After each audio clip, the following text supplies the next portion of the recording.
Hey, it's Gus here. I'm back, and today we're talking about the Pentel Pocket Brush Pen. It's a pen I got for Christmas, and I want to make a video about it. Let's go.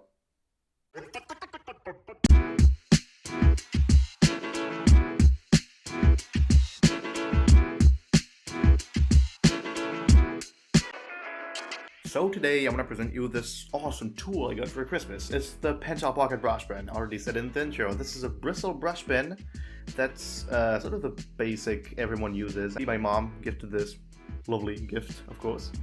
And to be honest, it's one of the most fun and versatile tools I've ever used. So even though I'm not really good at it yet, I've just started to get the hang of like what it's capable of. I just started to see its full potential. I want to make a video about it to share. That is one of the best tools I have in my drawing pouch.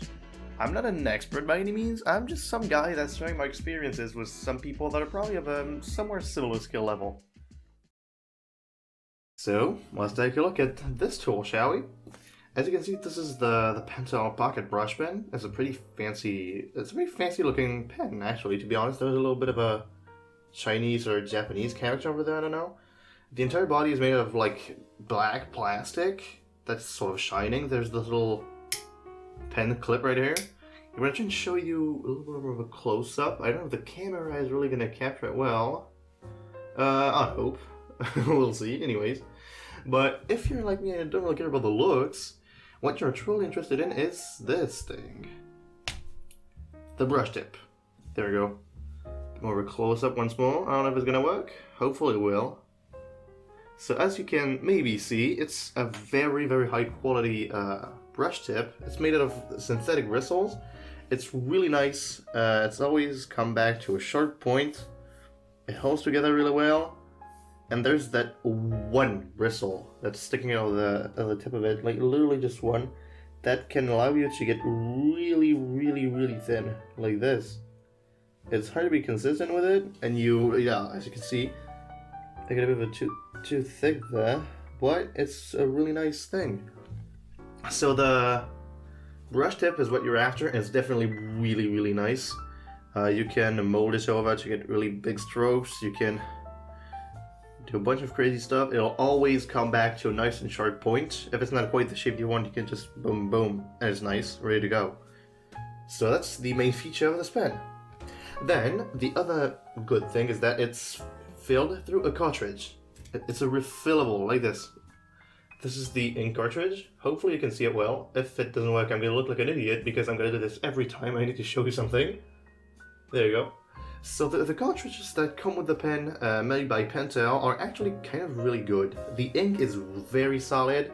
The pigmentation is very slightly lacking in my opinion, but it's really not that big of a deal. I'm just used to India ink that's perfectly black.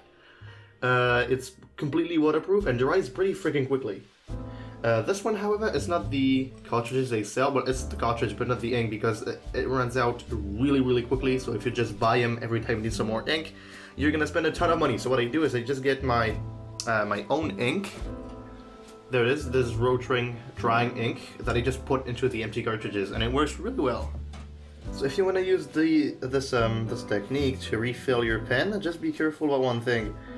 Don't use India ink. It will clog up the pen really fast because it's pigment based, so it's a lot less liquid, and it will clog up your pen in 20 seconds. So overall, a really nicely manufactured little pen that has really nice results. So now that you get a quick close-up of this tool, let's discuss really briefly the pros and cons, because to be honest, there are not a lot of cons. The only one I can really think about is the default ink cartridges that come with it. They are a good quality of ink, but they run out so quickly, and it gets really expensive if you buy new ones every time. But if you get one of these, it's not really that big of a deal. Like I already told you, this is some Rotring drying ink. I'll put a link to it in the description. I bought it on Amazon, I think. And it definitely does the job. You just refill it. Some people use a syringe to like refill it, but I actually just use this little thing. It's a little bit unreliable and sometimes puts ink everywhere, but it works out for me anyways. Personally, I'll also enjoy really slightly higher ink flow on the pen because I like going fast with my hands to get the inking done quickly, but it's really not that big of a deal. I'm just used to using India ink with actual brushes. And for the pros, obviously, like I already told you, it's really versatile, it's sharp, it's precise, and everything. That is definitely this tool's main pro. It is consistent and reliable. It always does what a bristle brush pen is supposed to do. Like I said in the intro, this probably comes from the fact that the bristle tip is incredibly well manufactured. So it always comes back to a sharp tip. It never loses its shape. It's always nice and precise. All the potential errors come from you because yes, it does take quite a bit of hand control to properly use anything that has a brush tip. But all the potential errors, like I said, come from you. You can fix how you move your hand, not how much ink your pen puts on paper, or not how your pen works. And this one works really well. So all you have to worry about is getting good hand control, and that's great. It will never just spit out a bunch of ink, make a weird tip, or all the potential bullshit that could happen with something else that's of a lesser quality. It's just always doing what you expect it to do if you got the hand control to back it up. I don't really have the best hand control yet. I've only been using it not that much actually, and for a couple of months. I'll get back to you actually in like a couple of years when I'll be really good at using it, and I'll make a more legit video. This one is just for noobs, by a noob video, if you see what I mean. But anyways, just like I said, it's really nice to have this reliable tool that can get the bulk of the inking work done quickly and effectively. So to finish up this video, let me give you a couple of tips from someone who just started to get the hang of it. I really feel like I started to know what it's about, and I got a couple of tips to give you on how to use it. Let's do it. Okay, so the first little newbie tip I want to share with you is how to actually hold this thing. Like, there is probably a quadrillion different weird ways to hold it, but everyone has a different good way of holding it, I feel like. I'm just going to share mine because I feel like it's the most simple and reliable. So basically, you don't want to do it like this first. You know, a lot of people hold like their pens like this, like resting it against like this knuckle right here. It can allow you to move your fingers, but that doesn't really give you a lot of control over the weight you put on the very sensitive brush pen tip. So what I recommend is instead you move this right here to the nice and soft space. That's not a bone, like right here there's a bone, right here it's not, between your finger and your thumb like this. I think it's a much better place to rest it so that you can grab it really lightly and be really loose with what you're doing. I think it's nice to really get these lines you're looking for. Second is actually gripping it with your fingers. I grip it with 3 fingers like this. Hopefully you can see it because I'm really gonna look like an idiot if you don't. But yeah, like this. The important part is to grip it really close to the actual brush tip. I think it allows you to be a lot more precise if you're working just with your fingers like this, with like your palm resting on the table and doing really precise things with just your fingers. You probably shouldn't do that actually, but for really precise things, I guess it can work. And if you're just working like you probably should with your entire arm, it's going to give you a lot more control to keep your hand completely still and get those consistent, somewhat consistent lines. If you're probably going to be better than me really quickly because I'm still quite a noob with this thing, but I really enjoy using it. And see, that's how I grab it. Actually, there's just how to move your arm too.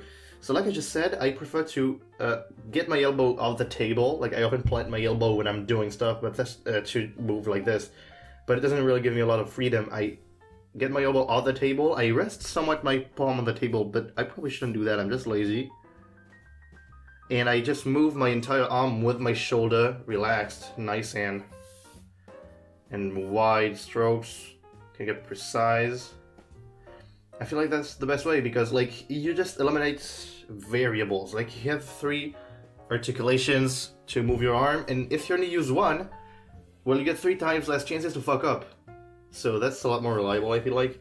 But I feel like everybody who uses a brush pen or anything that requires some kind of hand control has a different way of holding it and using it. So this is probably like the stock basic way to do it because it's the most simple and reliable. You should probably start off with this if you've never used a brush pen before, but don't be afraid to stray away from it if you feel like it gives you good results. Well, it looks like it's going to wrap it up for today. I discussed just about everything I wanted to discuss about this beautiful little thing. I gave you the little tips, the few little tips I have, and I just shared my experience. And that's what I wanted to do, so I'm going to call it there. I hope you enjoyed this small little videos. Don't worry, we're gonna get back to what I do with the comic next week. Welcome to the community if you are new here. I'm really glad to have you. Do all the like and subscribe, you know the stuff. And until next time, keep on improving, have fun, and have a really nice rest of your day. Peace.